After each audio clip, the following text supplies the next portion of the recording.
Welcome to Archiversity online lectures. While doing marketing research, most of the times we collect our data using a questionnaire or any instrument. Now once the data is collected, the next step is to enter the data into an application or a software. There are many data analysis softwares or applications which are available. However, among them, most frequently used and most accessible one is Microsoft Excel. Excel is available almost on every computer, and analyzing marketing data with Excel is very easy and accurate. In this lecture, I will show you how to create a database in Excel and enter your data. Here is an extract of a questionnaire where demographic information of the respondents are collected. The demographic information includes gender, age, marital status, education, occupation, family size, and frequency of visits. Using this, we create a database. So I am copying this and entering this into a new worksheet here. So just so for the sake of understanding. So here gender, it has two input variables. One is a male and second one is a female. So here I labeled the names which we call as a column headers. So gender, age, marital status, etc. Now first make this row as a constant one by clicking on a row 2. Then go to view. Then click on freeze panes. Then click freeze panes so that your first row remains constant. Even if you move down or up, the first row remains the constant. This is the first. Next is that in a gender. So select the column gender. Then click on a data. Then from data tools, click data validation. So here is a data validation. Click on this. Now once you see this data validation window, here allow, click on this down arrow, then select whole number.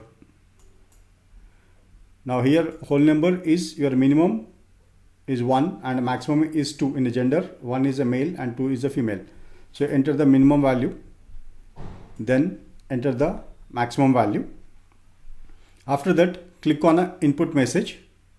In an input message, title, name this as gender, your variable name, and give a message for input saying that 1 should be the male and 2 is female. So when you or someone entering the data here, automatically Excel will prompt you to enter the values of any of these two, either a male or a female.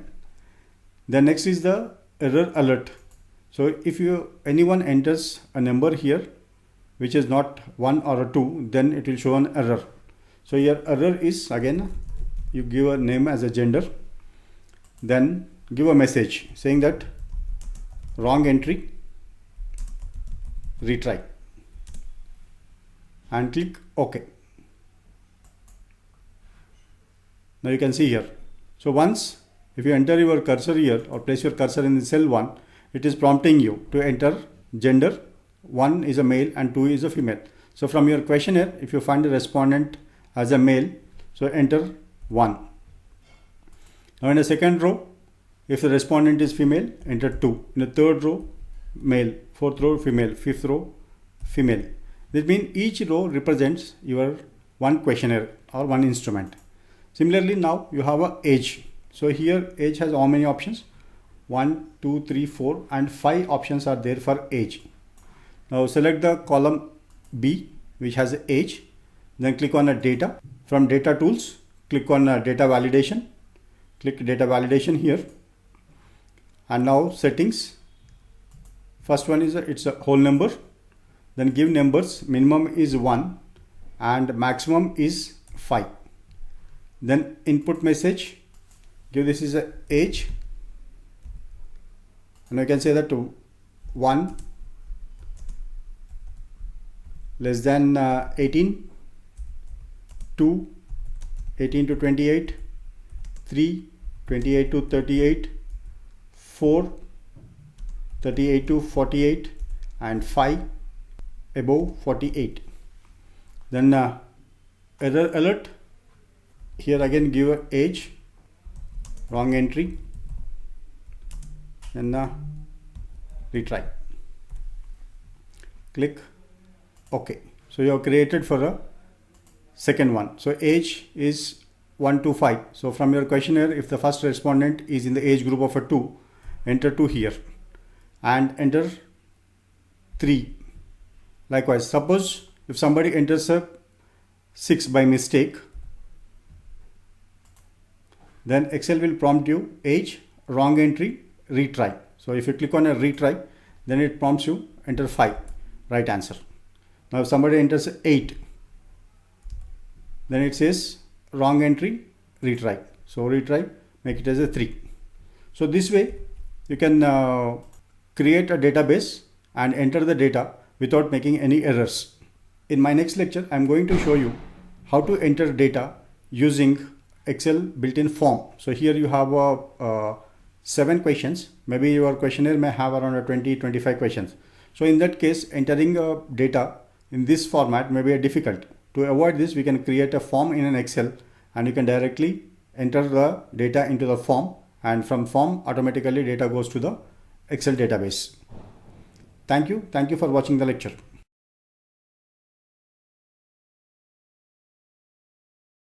Welcome to Archiversity online lectures. In my previous lecture, I shown you how to create data table in Microsoft Excel using a data validation tool. However, if your questionnaire has many number of questions, maybe around 15 or 20 or 25 questions, in that case, it would be very difficult to enter the data in Excel. So one best option that you have in Microsoft Excel is creating a form in Excel itself, so that you'll have a form and you can enter the data according to the variable. That means if you have a one questionnaire and the questionnaire consists 30 questions, and those 30 questions will be in a form, and for each variable you can give the inputs and finally you can submit the form. In this lecture, I'll show you how to create a form in Microsoft Excel. Here you have a demographic information details of a questionnaire. So where 7 variables are there, and each variable have multiple options. All right. So to create a form in a Microsoft Excel, first what you need to do is label the columns with each variable. So you have a gender. In column A, we labeled gender. Column B, age. Column C, marital status, education, likewise. So once you create this, then to create a form, click on a file, go to options, and in options, click on a quick access toolbar. Once you get quick access toolbar, here choose commands, click on the down arrow and click all commands. And once all commands are listed here, scroll down to see a form. These are listed in alphabetical order. So just scroll down and here you have a form. Click on the form, then click add and click OK. So here you can see that a form is added to your quick access toolbar. Now to enter the data, click on this form. It prompts you and asks you if you want the first row of the selection or list used as a label and not as a data. Click OK here. Then you have a form here. So from your questionnaire, if first respondent is a male, then enter 1 here. Then click the tab key. Then it automatically goes to the second row. And age of the respondent, if it is 18 to 28, enter the 2. Then marital status 2. Click on a tab key. Go to the education, then undergraduate. Then once you enter this, click a tab key. Then occupation, business, click 1.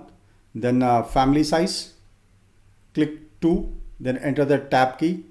It will go to the next row. That is a frequency per month. Click 4. Then click new. And observe here, 1 record is created. So your questionnaire 1 respondents are listed in 1 here. Now you can enter for the questionnaire 2. Let us say gender is a 2, then tab key, then age group is 3, tab key, then marital status 2, tab key, education 3, then tab key, occupation 3, that is a profession, then press tab key, then family size 3, then press tab key, and frequency of visits 4. So once you are done with entering the data, then click on a new. So second row is created. Then once you complete all your entries, click on a close button. This is done. After some time, if you want to make a new entry, then place your cursor in any one of the cell, click on the form, then click new. So new entry option will be here. So 1, then 2, 2, 2, 1, 1, 4. Then click new and close. So anytime you want to create a new record, just simply click here, click on the form and then click a new. So it will give option for a new one. Once you complete the entries, then close. So here your data is entered. Excel accepts 32 variable names in a form. Thank you for watching the lecture.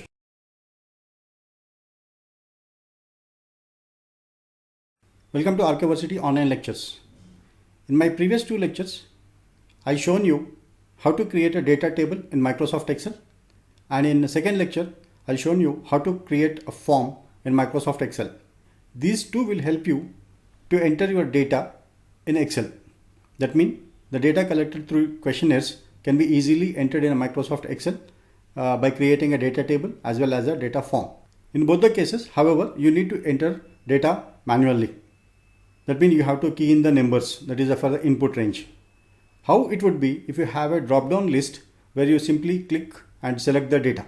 I think that will be a more easy and more flexible one, so that anyone, either you enter the data or you can assign your work to your research associates or someone who can simply click on the list and select the variables to enter the data. So in this lecture, I'm going to show you how to create a listed data in Microsoft Excel. I'm using the same example which I used in my previous 2 lectures, that is a demographic information of the respondents. Here you have 7 variables and each variable have a different options. So to create a drop-down list or list in Microsoft Excel, what is that you need to do is, first you create a separate worksheet where you give the options. So I created one Excel worksheet, named it as an options. So I am showing this. This is my options. In column A, I entered the input variables for gender, that is a male and female. So 1 is a male and 2 is a female. Then in a column B, I entered options of age group. In column C, I entered options of marital status. In column D, I entered options of education. In column E, options of occupation. In column F, options of family size. And in column G, options of frequency. So you have to create this in a separate worksheet. Once you create these options in a separate worksheet, come back to a data entry sheet here. So here are data entry. Now click the column A where your gender is there. Then click a data. Go to data validation.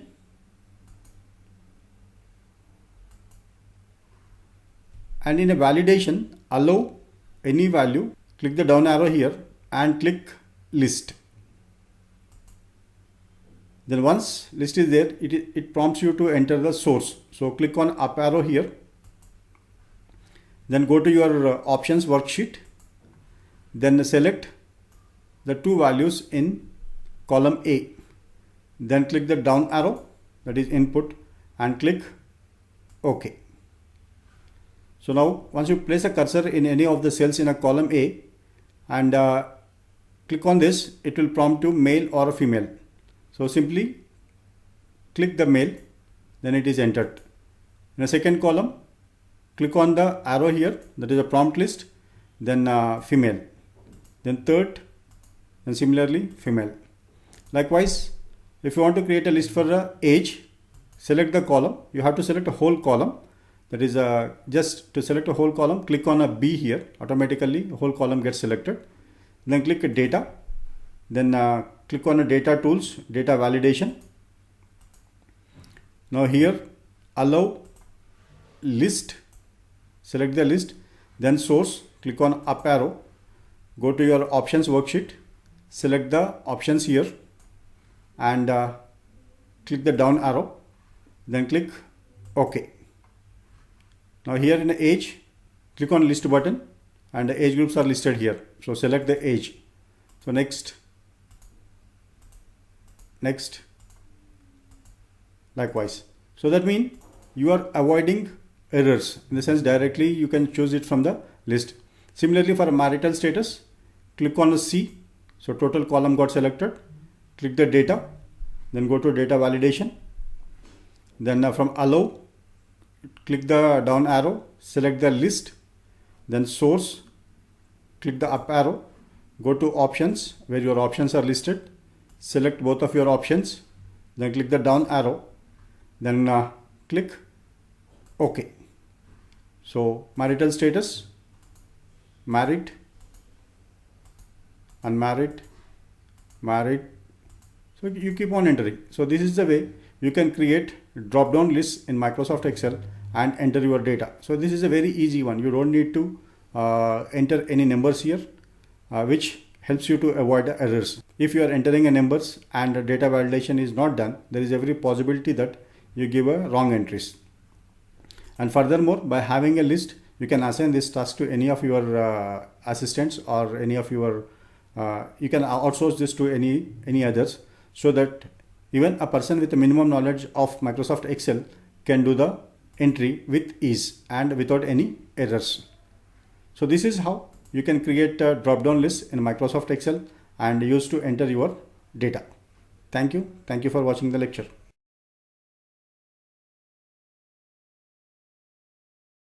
Welcome to Archiversity online lectures. In my lecture on how to create a form in Microsoft Excel, I shown you how to create a form in a Microsoft Excel and enter the data from your questionnaire to the Excel database. While entering data using a form in Microsoft Excel, instead of the variable option names, you may have entered the numbers. That is, for example, if gender is there, a variable, and which has got a two option, one is a male and second is a female. So while entering the data, you may have entered either one, that is a male, or a two as a female. Now while making an analysis, you may be wondering how to convert these numerics into a text. That means which actually it represent. That means you need to show them as a male and a female. In this lecture, I'll show you how to find and replace number values to a variable option values. It is same questionnaire which we used in the previous examples also. Assuming that using these questions, you created a form and entered the values here. So gender here 1, which actually represents the male, 2, which actually represents the female. And this is how you enter the data. Now you want to replace these values, that is the numerical values, with the text, that is which actually the gender represents, that is a male or a female.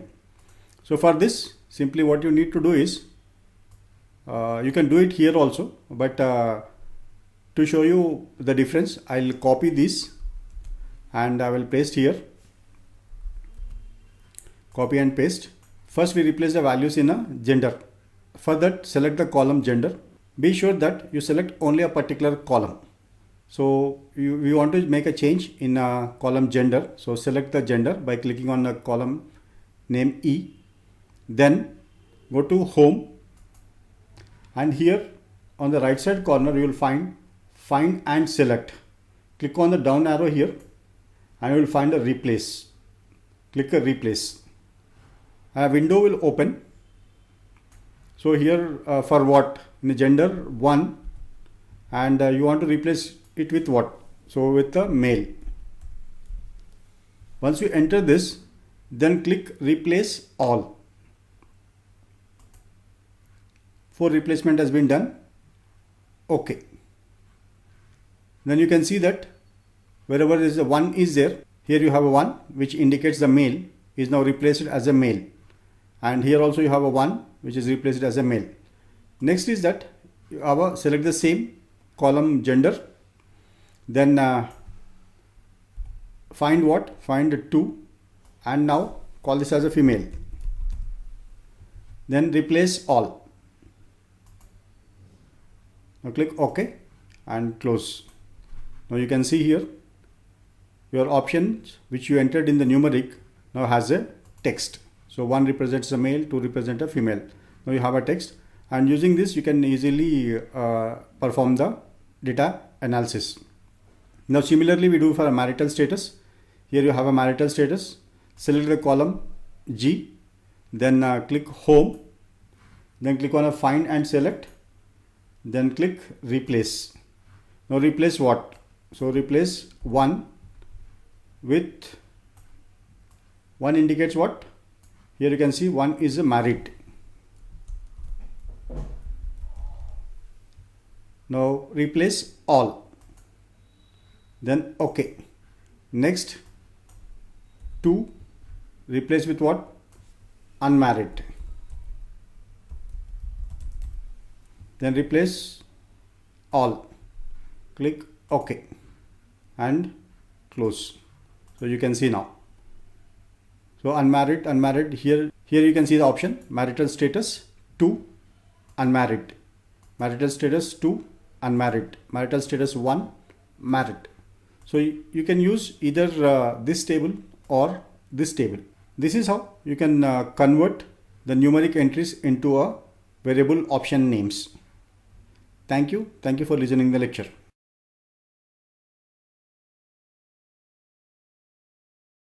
Welcome to Archiversity online lectures. In my previous 4 lectures, I explained you how to create a form, how to enter the data, and how to replace the values in Microsoft Excel. Now once you complete the data entry, then you need to analyze the data. In the process of analyzing the data, the first step is to run a descriptive statistics. In the sense, you have to tabulate the data, run a frequency distribution tables and percentages. So in this lecture, I will show you how to calculate frequency distribution table and percentage values using Excel pivot tables. You don't need to do a single calculation or not even need to type a single equation in Excel to do all this. That means just by clicking and dragging the variables, you can calculate the frequency distribution table as well as the percentages. Let's see how to do that. Microsoft Excel has a built-in wonderful tool to analyze data. The tool we call as pivot tables. So pivot is to spin, in the sense by just spinning your variables or moving a variable from one box to another box, you can easily transform your data from numerics to percentages, from percentages back to crosstabs. Many things can be done with the help of a pivot table. In this lecture, we use a pivot table to draw frequency distribution table and calculate the percentages. The basic requirement of a pivot table is that your data need to be in a tabular form. That is, here you have a gender, age. This is a table which we created and the values are entered here. You have to be sure that there are no empty rows or empty columns in your database.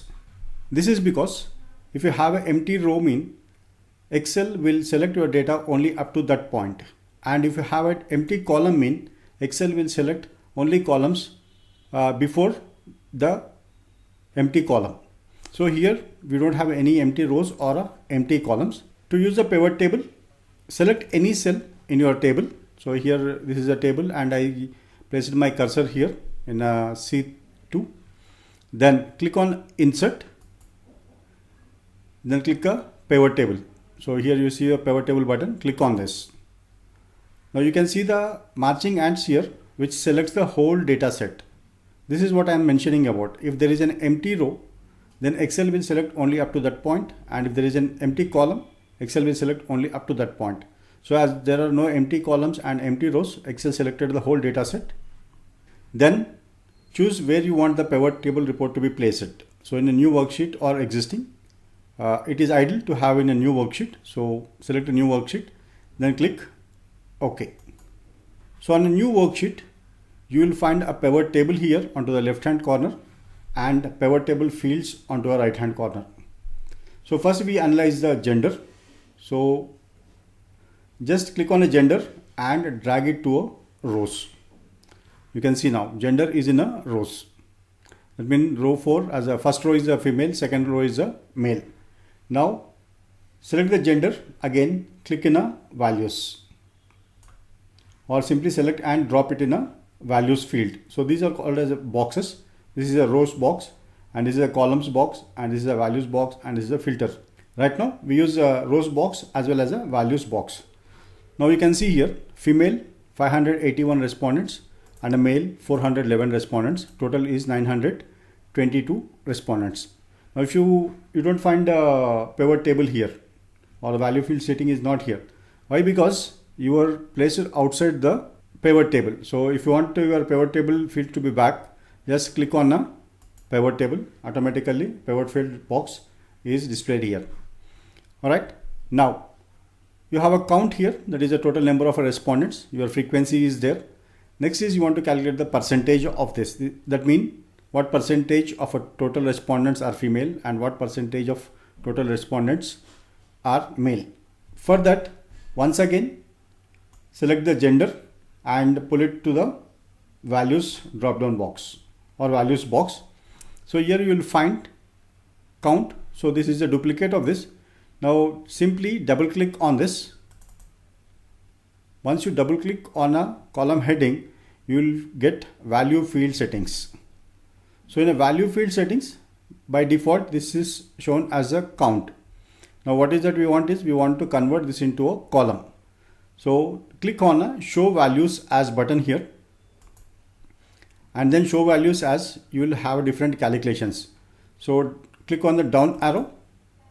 Now how is that you want to show the values? We want to show values as percentage of a column total. That means total respondents are 992. So what percentage are female? So just simply click on a percentage of column total, then click OK. So the percentage is calculated.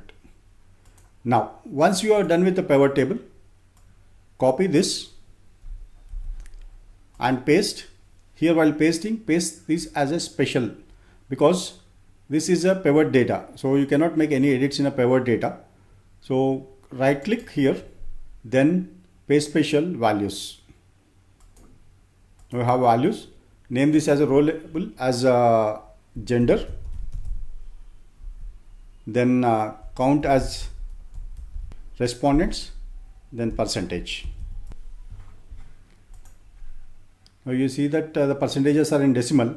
So to get this into percentage, select these three, then right click, format cells. In a format cells, select percentage, then click OK. So percentage is calculated. Now copy this one, because as you have to write the report in Microsoft Word. So copy this, open a Word document and paste. Now once you paste it in a Word document, you can edit this. So select the table. Then if you want to give a borders, select this one, give all borders. Then if you want to fit into the whole page, right click on this, then auto fit to window. And if you want to format this into center, right. Now select this one, you can change the font, you can change the font size. And very important is you can change the design of this table. That is, select this one, select the table, click on a design, and from design you can choose any of the design options. Now this way you can calculate the count, that is a frequency distribution table and percentages in Microsoft Excel, and copy and paste it in a Word document and edit it. Now once you are done with one set, now just click on this. Now we want to do the same analysis for age. So simply you remove the values here. Okay, now drag the age into row. Now you can see that the row labels as the age less than 18 years, 18 to 28 and all. Then once again click the age into values. Now you have a values here. Then to get a percentage, click the age into values once again, and here double click. Now show values as, click on a down arrow, percentage of a column, click OK. Now you have a frequency distribution table and percentages for age group. Now select this once again, copy, and right click, paste special as values. Now you can name this as a age group, then respondents, percentage. Just percentages are in decimals. To convert this into percentage, simply click home. Here you see the percentage, click on a percentage.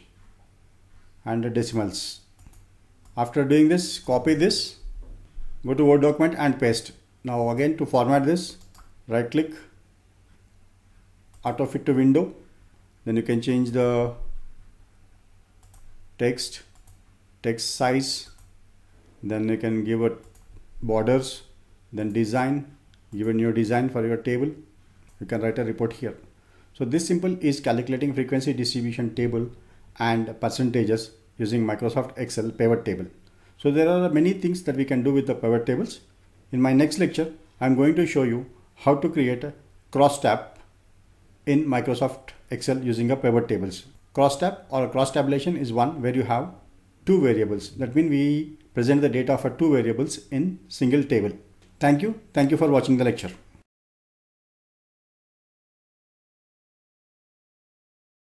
Welcome to Archiversity online lectures. In my previous lecture, I shown you how to calculate frequency distribution table and percentages using Excel pivot table option. In this lecture, I'm going to demonstrate how to calculate a frequency distribution table, which is also called as a crosstab or cross tabulation. In cross tabulation, you will have two variables. In a frequency distribution table, in the previous lecture, we used only one variable, but now we look at the relationship between two variables. And the same, we can calculate the count of the two variables as well as a percentage. Now we see how to do that. Here is our database, which has data on a variables like a gender, age, marital status, education, occupation, family size, and a frequency of month. This data has been collected from different retail outlets. In this lecture, we'll see who are actually the frequent visitors to retail outlets in a particular location. So here we have a frequency of the month, that is number of times an individual or a customer visited the retail outlet in a month. This we check with the gender, in the sense how many male respondents visited the store or who are most frequently visiting our store. To get that, we have two variables. One is the frequency per month and the second one is the gender. Using these two variables, we create a pivot table. So to get a pivot table, click on any cell in the database, then click insert, then click a pivot table. Now select the range automatically it got selected. Now choose new worksheet, then click OK. In a new worksheet, you have a pivot table and pivot table fields. So we are saying that frequency of the per month and gender. So select the frequency per month and put it in rows. Then select the gender and put it in columns. Now you can see that you have a rows where 3, 4, 5, 6, 7, that is 3 to 4 times per month, 5 to 6 times per month, and 7 to 8 times per month and above. Then here in the columns you have a female and male.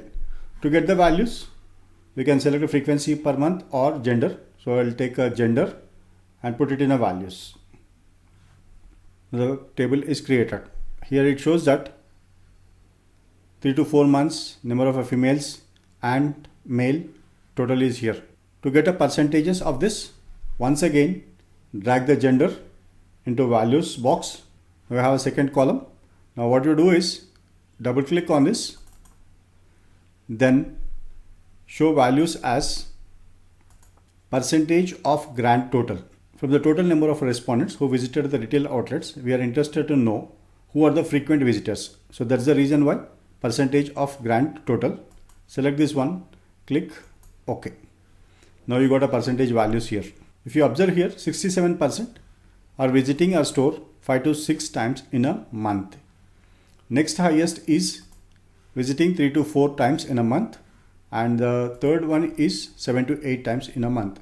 Now to get this into your Word document, copy this, then right click, paste special as. Now you can just name this as a frequency. Similarly, you can change this as respondents, then percentage. Here your percentages are in decimals, so now round them off. By holding a control key, you can select each column separately, then home, percentage, then 2 decimal values. Percentages has been calculated. Now once you are done with this, copy the table, Then go to Microsoft Word document and paste. Now you can format here, just auto fit to window.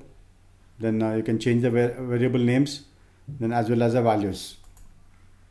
And as shown in the previous videos, you can even design this by giving a design, then changing the names. So here this is a respondent, then percentage, you can simply put a percentage icon here.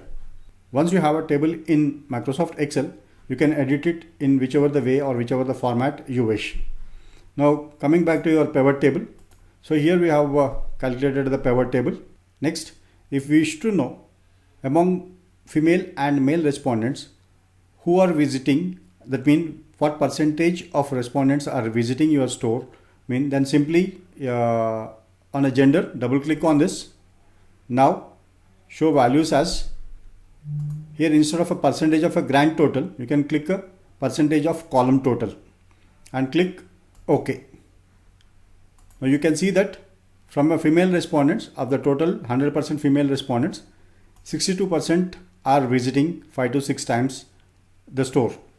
And from a male respondents, nearly 73% of the respondents are visiting 5 to 6 times. Now you can see that this table is different from this one, because the same pivot table, you can spin it multiple times to get this different information from the data set. So in one case, we got it the values of a total, or we can say the percentage of a grand total. Here we are getting a values for the percentage of a column total. And once you are done this with calculation, again the same, copy, then paste special. You can make edits here. Then once you are done with the edit, then copy the table and paste it in a Microsoft Word and you write a report here. This is the advantage of a pivot tables, in the sense you can spin the table for different formats or different styles to get different kind of information from the same data. So this spinning depends on your requirement. Now instead of, let us say, frequency per month, and we calculated a gender, if you don't want a frequency per month but you want to know the family size, so simply drag the family size here. You will get a family size and gender. This is how you can calculate cross tabulations and percentages using Microsoft Excel. Thank you for watching the lecture.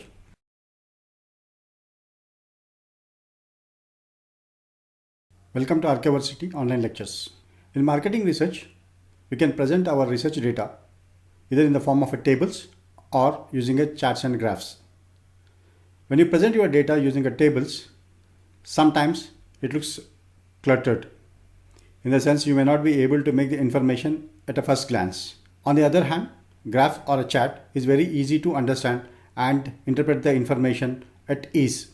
In this lecture, I'll show you how to draw pivot chart or a graph and edit it, and finally how to copy it into the Microsoft Word where you can write a report. Here is the data of our respondents, particularly related to the demographic information of the respondents, where we have gender, age, marital status, education, occupation, family size and frequency per month. And this is placed in a tabular form where there are no empty rows and empty columns. Because as you know, by this time, if you have any empty rows and empty columns, it would be a little difficult to create a pivot tables. So now as this data is organized, first we draw the pivot table. So to draw a pivot table, click on insert, then click pivot table, then choose a new worksheet, click OK. So here what we do is we draw a pie chart using education as a variable. So select the education and put it in a rows. Then once again select education and put it in a values box. So you have a postgraduate, professional, schooling, undergraduate. But if you look at your questionnaire, so the order is something different. So the order is, first is a schooling, second undergraduate, third postgraduate, and fourth is a professional. But in your pivot chart, it is different. Schooling is third. So do not worry, you can rearrange them. So our first variable is schooling. So select this row, then place your cursor on a row header. Simply move this to the first place. So you have a schooling now. Then after schooling, you have an undergraduate. Select the row undergraduate, then move this to second one. So you have a undergraduate. Now this is in order: schooling, undergraduate, postgraduate, and professional course. Now here we have a count. As we are seeing the pie chart, in case of pie chart, it would be ideal if we have a percentage. So to get a percentage, double click on a count of education, then show values as, from a show values as percentage of column total. Then click OK. Now you have a percentages. In the sense, from your respondents, 0.81% are schooling, and 26% have undergraduate qualification, and 67% have postgraduate qualification. Now once you are done with this, then click on analyze, and in analyze you will find a pivot chart ribbon. Click a pivot chart ribbon.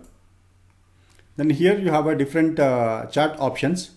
So we'll select the pie because we are calculating a percentage. So percentage is a sum of 100. So we'll select the pie, then click OK. Now your pie chart is ready. Once pie chart is ready, you can modify this. This we call as a legend. So here legend is appearing on the right side. You can change this simply by double clicking on this. Once you double click, you will get format legend options. So legend is onto the right. Now move this to the bottom. So select the bottom. Then now it moved to the bottom. If you wish to change the font, so simply select this, go to home. Then here you can select the font type. Let us say Arabic, then font size 12. You can see change in font and font size. Next, here we have a pie chart. However, without looking at a table, it is very difficult what percentage values are here. So you can edit this one. To edit this, right click on the pie chart, then click on add data labels. So in add data labels, on right side you will find an arrow. So place your cursor on an arrow, then add data labels or add data callouts. So when you add a data callouts, this means your percentage will be there and value name also there, which is called outside of a graph. So we'll click this one. Now you can see that. So here you can see postgraduate 67%, professional 6%, then schooling, then undergraduate 26%. And you have a title here. You can move the title from this place to another place, and then you can edit the chart also. You can add border to your chart. So here border is automatic. You can say solid line, then choose the color, let's say black color. If you want to fill the chart with gradient or some other colors, you can fill this. Then once you are done with all your edits here, you can change the title of the chart. So here title we say that education of respondents. Once you are confident that your chart is a perfect, then simply select the chart, Control C, and go to a Word document, and then press Control V. So your chart is copied. Now if you miss any editing there in Excel, you can do edits here also. So suppose if you want to change the font of callouts, so simply select the callouts, then here font type and font size. This is how you can draw charts in a Microsoft Excel using pivot charts and copy them and paste it in a Word document. Once you are done with your chart, you can write a description for this chart, or you can write an analysis for this chart. Thank you. Thank you for watching the lecture.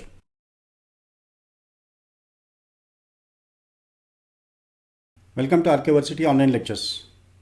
In my previous lecture, I'll shown you how to draw a pie chart using Excel percentage data. In this lecture, I'm going to show you how to draw a column chart using Excel count values. So based on your requirement, you can draw different charts. Like for percentages, normally we use a pie charts. For a count, normally we use a column. For continuous time series, we use bar charts or line charts. Then for you, if you have two variables X and Y, then we use X and Y scatter charts. So in this lecture, I'll show you how to draw a column chart on a count data. Here is our data.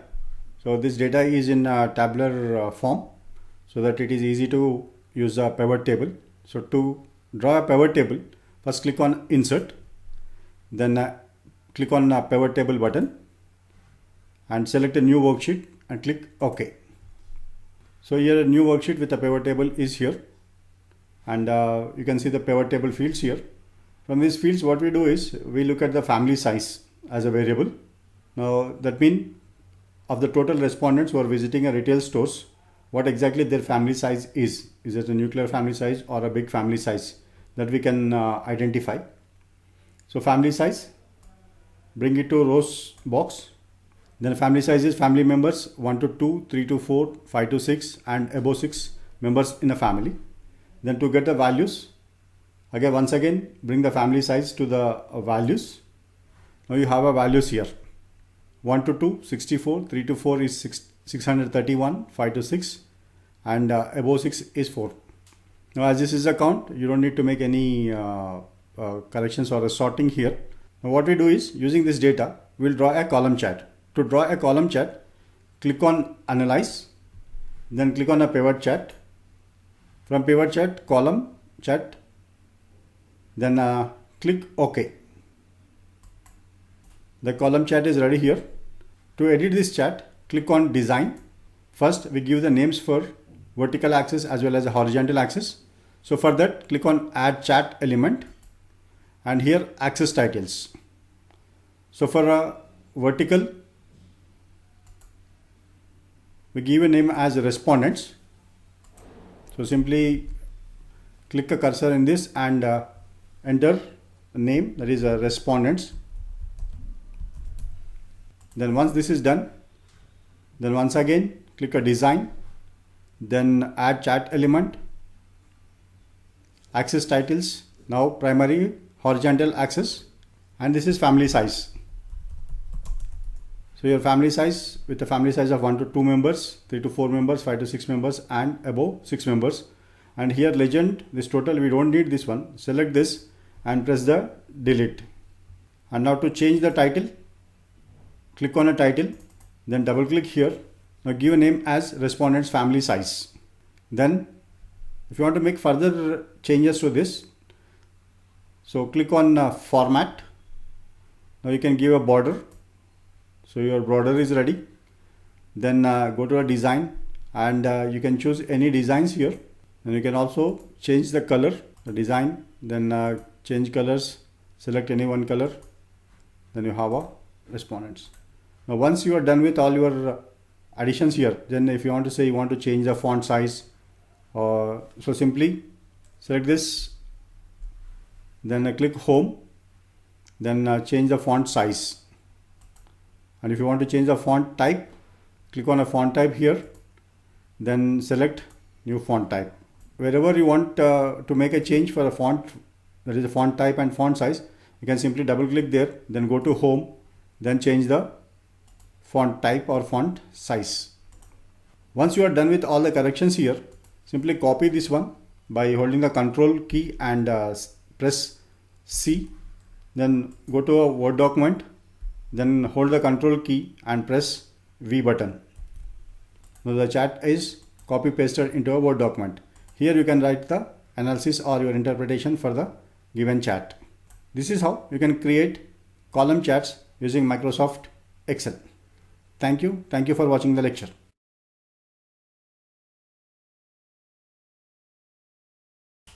Welcome to Archiversity online lectures.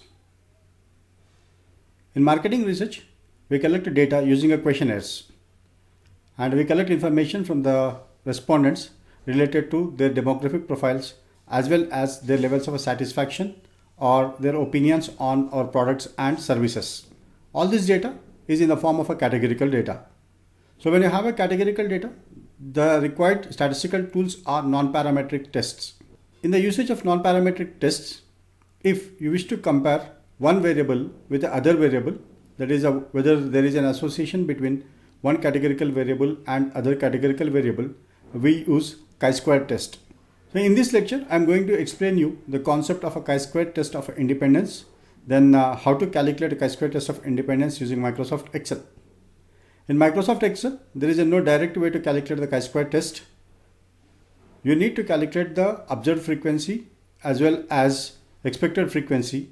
Based on those two, that is observed frequency and expected frequency, you can calculate the chi-square power value, and using chi-square power value, you can calculate the chi-square distribution value.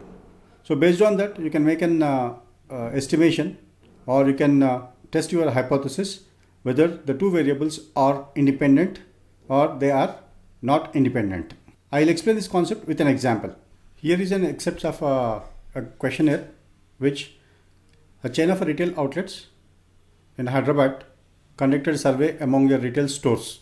They have a demographic information related to gender, age, education, family size and frequency of visits. On the other hand, there is two questions to seek a respondent's opinion. One is that how helpful are the employees at this store? And the scale items are extremely helpful, very helpful, moderately helpful, slightly helpful and not at all helpful. And this is a second question related to product range. In this lecture, I'll explain you the concept of a chi-square test using this first question, that is how helpful are the employees at this store. The store intended to know whether the frequency of visits, that is number of times customers visiting their store, and their opinion on helpful nature of employees are similar or not. By knowing this, the store can design a training program to their salespersons so that they will provide good service to the customers. For this purpose, they collected a data and they tabulated the data here. The data is collected from 992 respondents. Now here you can see the variables and the responses.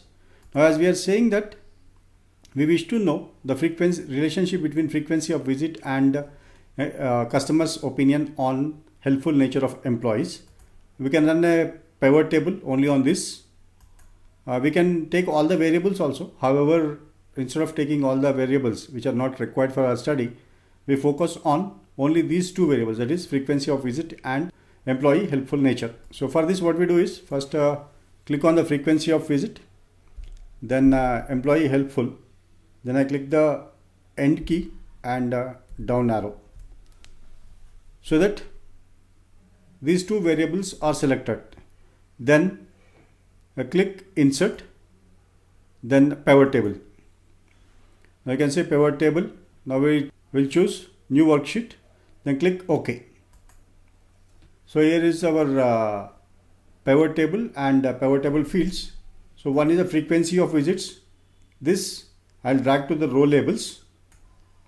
Now you can say frequency of visit is 1 to 2 times in a month, 3 to 4 times in a month, 5 to 6 times in a month and 7 to 8 times in a month.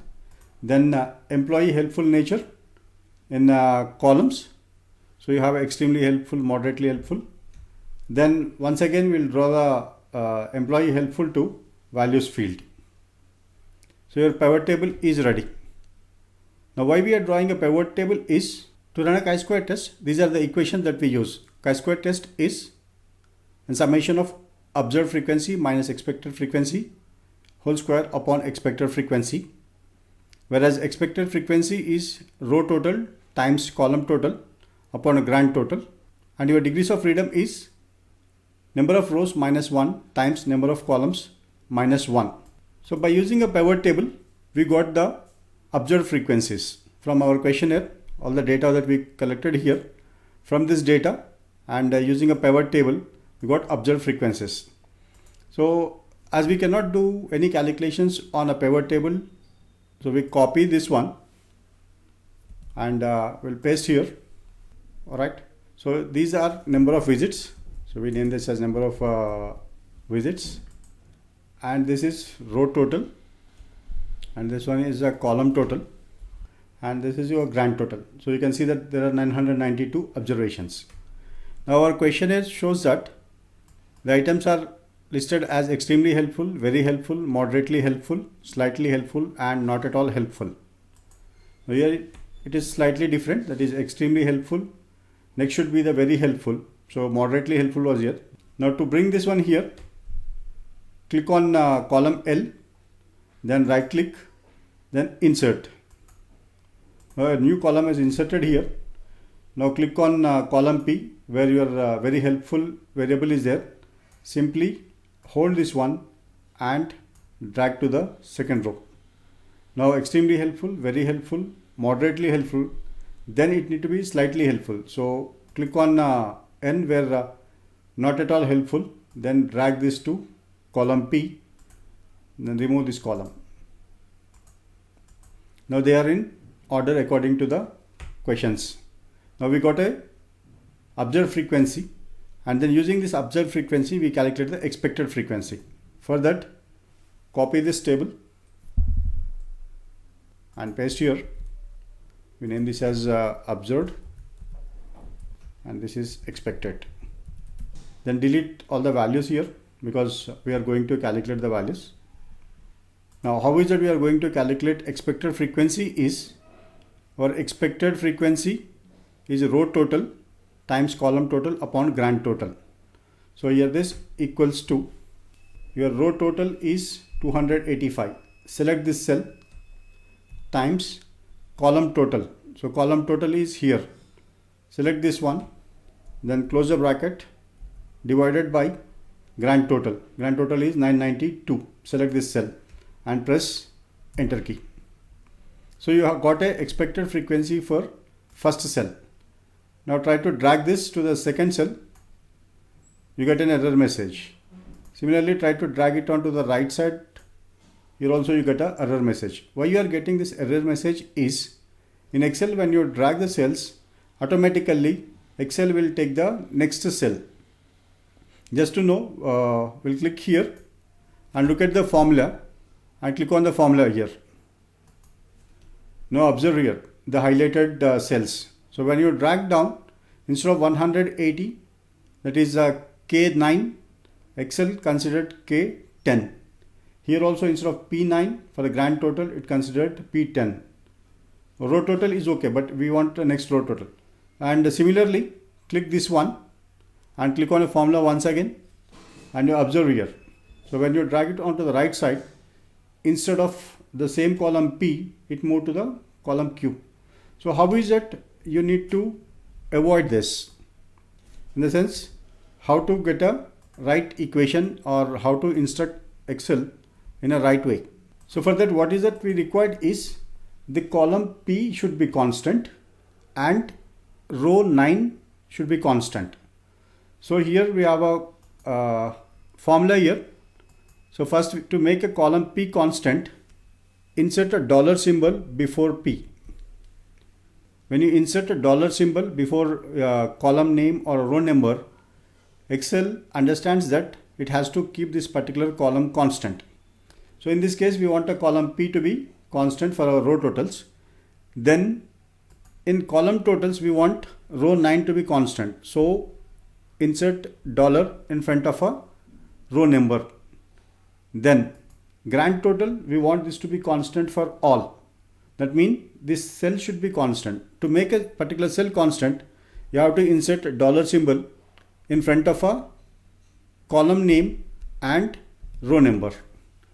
Then click enter. Now once you have entered the dollar symbols, you can see here we made a column P constant and a row 9 constant, then grand total cell constant. Now you drag to down and drag onto the right. Now you can see the expected frequencies has been calculated. Now just to check whether your expected frequencies are correct or not, your grand total should be equal to the grand total of observed frequency. So here equals to sum, then select all your expected frequencies, then close the bracket, press enter. The grand total is 992. So here also in observed frequency you have a grand total of 992 and in expected frequency also 992. Once you are done with this, then chi-square power value is a p value. So to get a chi-square power value, you need to use Excel built-in function chi-square distribution, that is equals to chi, then you can use a chi-square test. So these functions which are with the extended with the .dst, .dst.rt, these are available from Excel 2010 onwards. The earlier versions will have these values, that is 2003 or 7. So they will have a chi-square distribution, chi-square inverse, chi-square test. So according to your Excel version, you can choose. From the drop down list, I am selecting chi-square test, making an assumption of an older version of Excel. Double click on this. Then it prompts you to give the inputs for actual range. So your actual range is observed frequencies. Now select your observed frequencies. See that you are not including row total and column total. Then place a comma. Now select expected range. Close the bracket, press enter key. Now you got a chi-square power value, the power value of 0.13. This power value we will check with 0.05 or 5% significance level. If power value is greater than your 0.05 or 5% significance level, we accept null hypothesis. When you accept null hypothesis, this indicates that the individuals who are visiting the store and their opinion on helpful nature of employees are independent. That means each group has different opinion on your employees.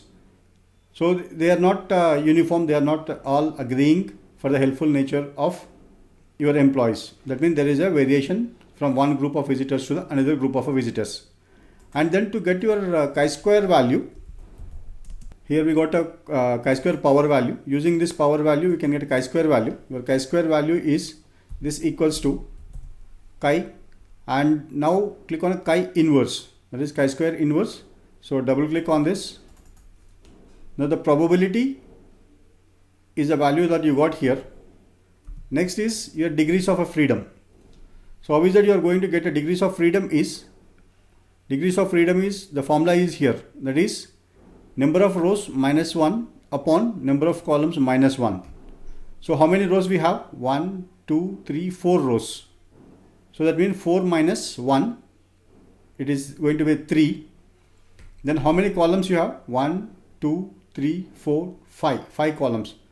5 minus 1 is 4. So 3 into 4, that is a 12. So your chi-square value or chi-square table value is 17.52, whereas the probability value is 0.13, and according to the probability value and comparing it with significance level at a 5%, that is 0.05, we are accepting the null hypothesis, saying that the opinion about employees among the visitors are independent. That is, each group has different opinion on our employees. So this is how you need to perform the chi-square test and interpret the result. Thank you. Thank you for watching the lecture.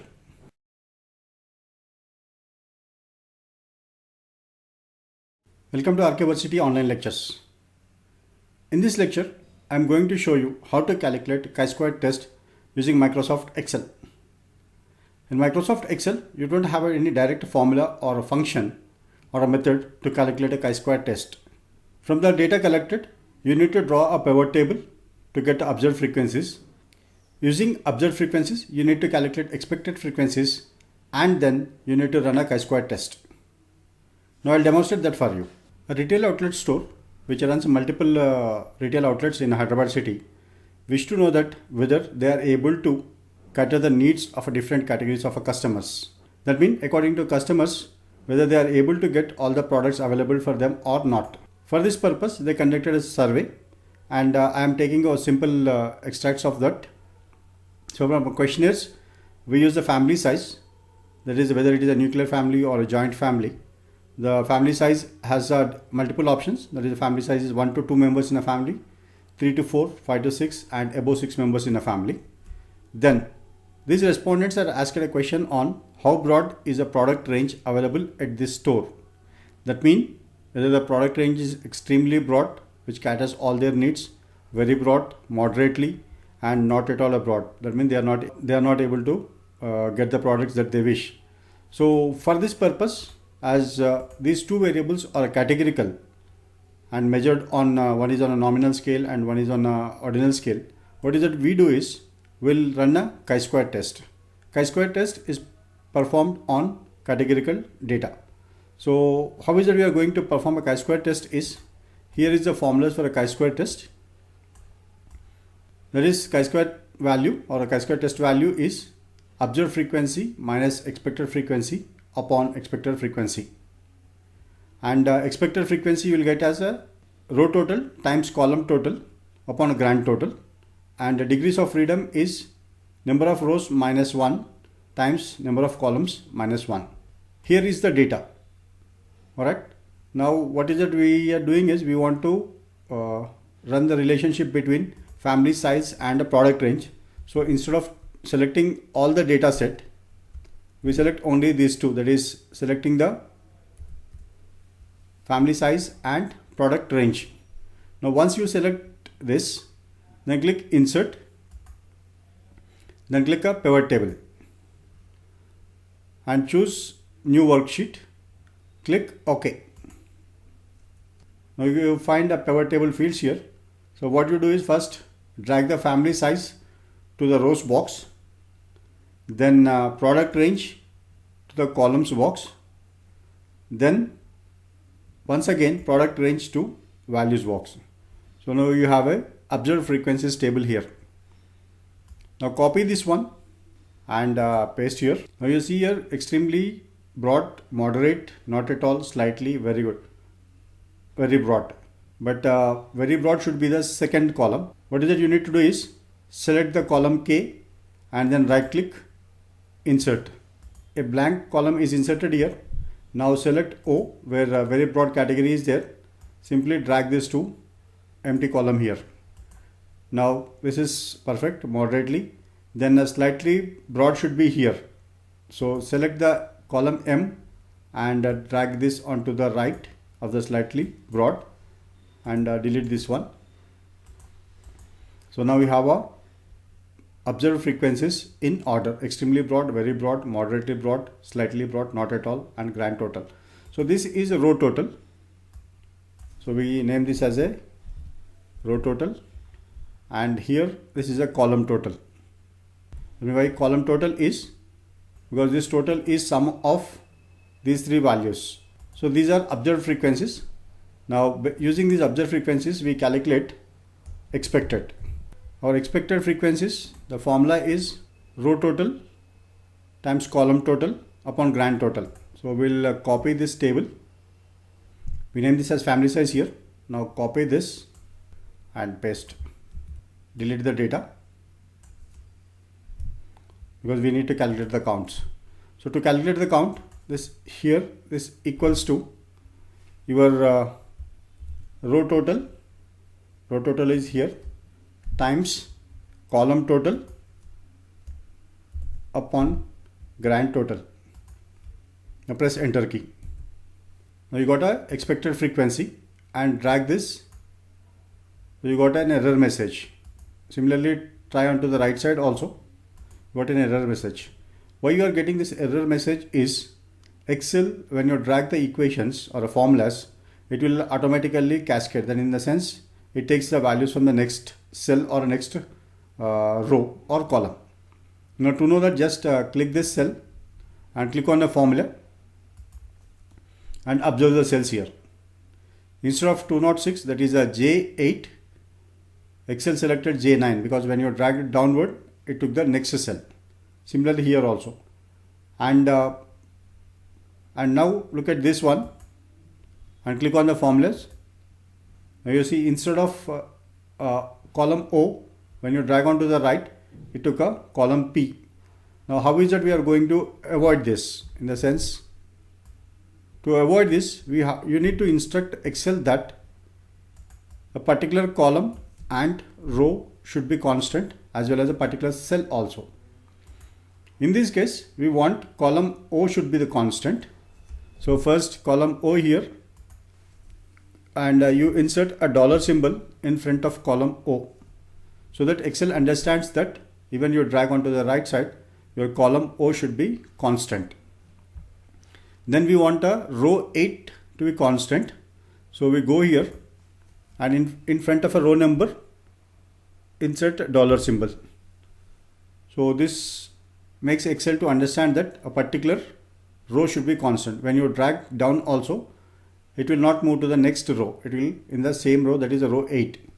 Then finally, to get a grand total, you want to keep this particular cell constant. That means row and column both should be constant. So insert a dollar symbol in front of a column as well as in front of a row.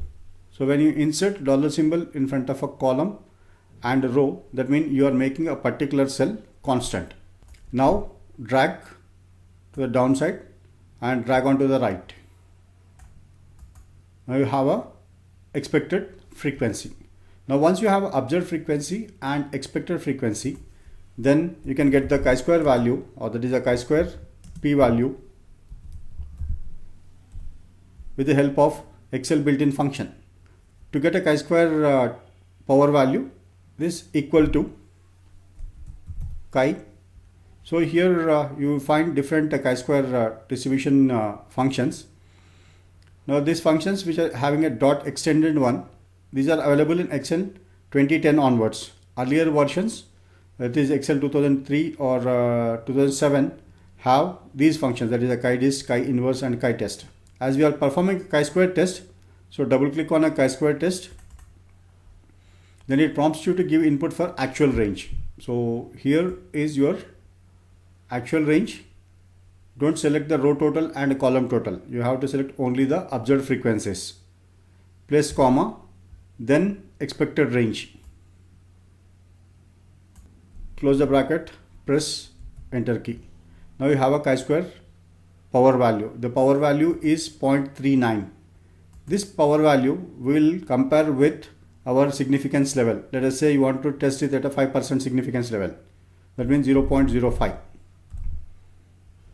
Now we will compare calculated power value with significance value, and if calculated power value is greater than significance value, then we accept null hypothesis. Now what does null hypothesis indicate? The null hypothesis indicates that the customer's expectation, that is the availability of product range, is independent. That means based on the family size, each category of customers, they have a different opinion on availability of a product size. That means somebody may be saying that they have a available product range. Others may say that they are not getting a available product range. So that is a null hypothesis. Next is to get a chi-square value, chi-square table value or a chi-square value.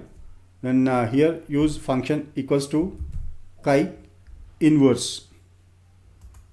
So double click on chi-inverse.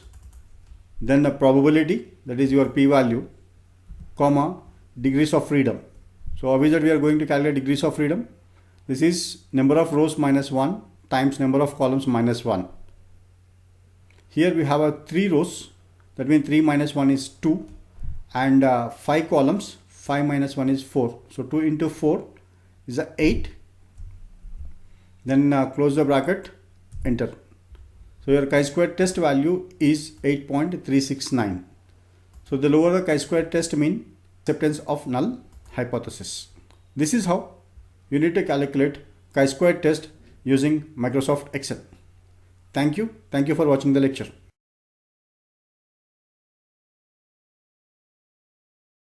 Welcome to Archiversity online lectures. In this lecture, I am going to explain you how to calculate rank correlation using Microsoft Excel. Rank correlation is a non-parametric equivalent to correlation coefficient of a parametric test. When you are running a parametric test like a correlation, there are certain assumptions that you need to meet. One is the data need to be normally distributed, and second one is data should be measured on a continuous scale, and there should not be any outliers in your data. Now if you have any of these three in your data set, then it is better to use rank correlation. In marketing research, sometimes we collect data related to products or persons and we rank them according to their performance. And this data is collected on an ordinal scale where ranks are given or order of preference is given. So in such a case, you can use a rank correlation. Now I'll show you how to calculate rank correlation using Microsoft Excel with an example. A regional office of a stockbroking company employs 15 executives. The responsibility of these executives is to visit customers' places or their homes or offices and convince them to open a demat account of the stockbroking company. The regional manager of the branch was interested to know whether there exists any relationship between number of visits that executives made to the customers' places and the accounts opened. Normally, we make an assumption that if executives visit more number of times or visit more number of customers, then the probability of opening more number of accounts is high. So the manager want to test this. For this purpose, the manager compiled the data of previous 6 months. That is, in the previous 6 months, how many number of visits made by each executive and how many number of accounts opened by a particular executive. And you want to see whether there is any association or a relationship between number of visits and accounts opened. The null hypothesis is that there is no significant relationship between number of visits and accounts opened, and the alternative hypothesis is there is a relationship between number of visits and accounts opened. So as this data is measured on an ordinal scale, that is, the regional manager rank the executives and the accounts opened.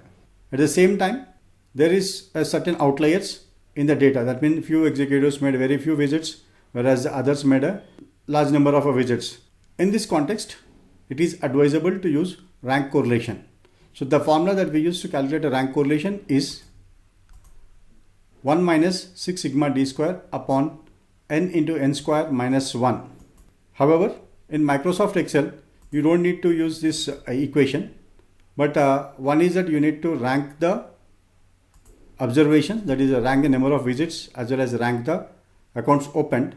Then you can use Excel built-in function correlation to get the correlation value. So this is very easy and simple to calculate. Now first we will rank the number of visits. So to rank the number of visits, here I made it as rank 1. So here equals to use Excel built-in function rank. Then it prompts you to give an input for number. So select the number, place comma, then a reference. So you want to rank this among which other numbers. So among all these 15 observations, you want to know the rank of this particular number. Then place a comma, and order is, if you place a 0, then it is a descending order. That means highest to lowest. And if you place a 1, then it is ascending order, lowest to highest. So we'll place 1, then close the bracket, press enter. So this executive is ranked 13. Now try to drag this. Once you drag, you get a formula, but you will see a small error here. Alright, and click here. It shows formula omits adjacent cells. Now what is wrong with this is, just click on the formula bar here and observe the series. So here when you drag this from D2 to D3, what happened is Excel moved one cell below, that is from B16 to B17, but actually we want it only up to B16. That is B2 to B16 should remain constant all the time. So to make this, what is that you need to do is, in your formula, that is when you wrote formula here in a range or in a reference, enter dollar symbol in front of a column name and row number. Similarly, column name and row number. Now by entering a dollar symbol in this reference cell, you are making reference cell as a constant. Now click enter and drag to all other numbers. Now you see no error. This is because your reference value should be constant. Now we calculate rank for second. So here equals to RANK rank. Then this rank average is available in Excel to 2010 onwards, whereas the rank is available in Excel 2003 as well as 2007 also. So we use the rank. Now number, place a comma, then reference, here are the reference values, then place comma, ascending or descending. So ascending, place 1. Now here enter the dollar symbols.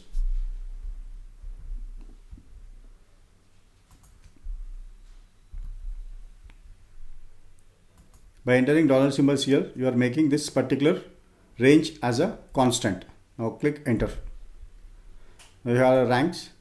Now double click here at the bottom corner to autofill. Now you have a ranks for number of visits as well as the ranks for accounts opened.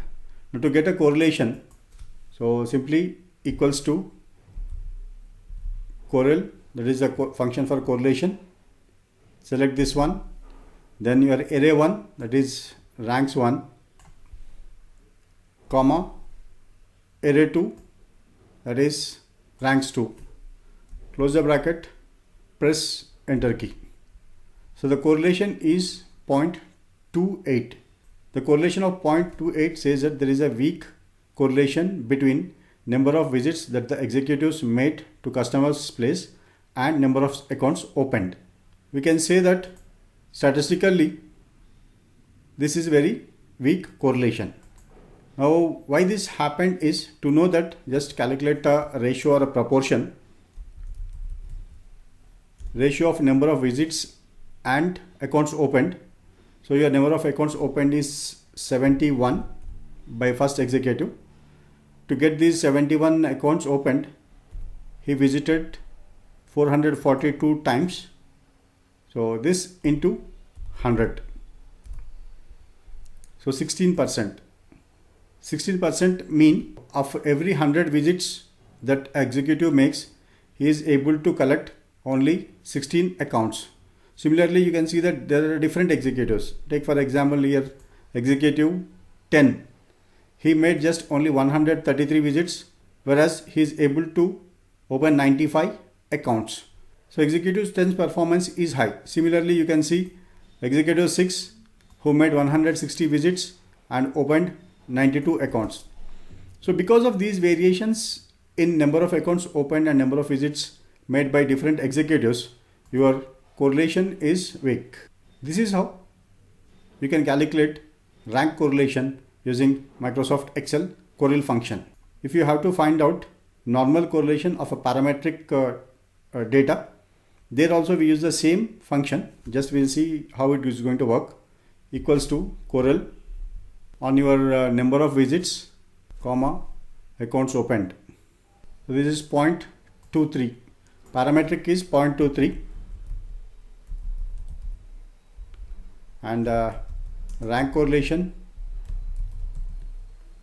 is 0.26. In this kind of situations, it is better to use rank correlation because the data is collected on an ordinal scale. That is, we have a ranks here, and second one is the data have certain outliers, and third is data is not normally distributed. Because of these three reasons, it is advised to use rank correlation rather than a normal correlation. Only difference in calculating a rank correlation and a parametric correlation in Microsoft Excel is just in case of a rank correlation, you need to calculate the ranks. That's it. Excel will take care of the formula, that is rank correlation formula, whichever it is there. So the same formula Excel uses here to calculate the rank correlation. Even if you calculate using this equation also, you will get the same value of a 0.28. Thank you for watching the lecture.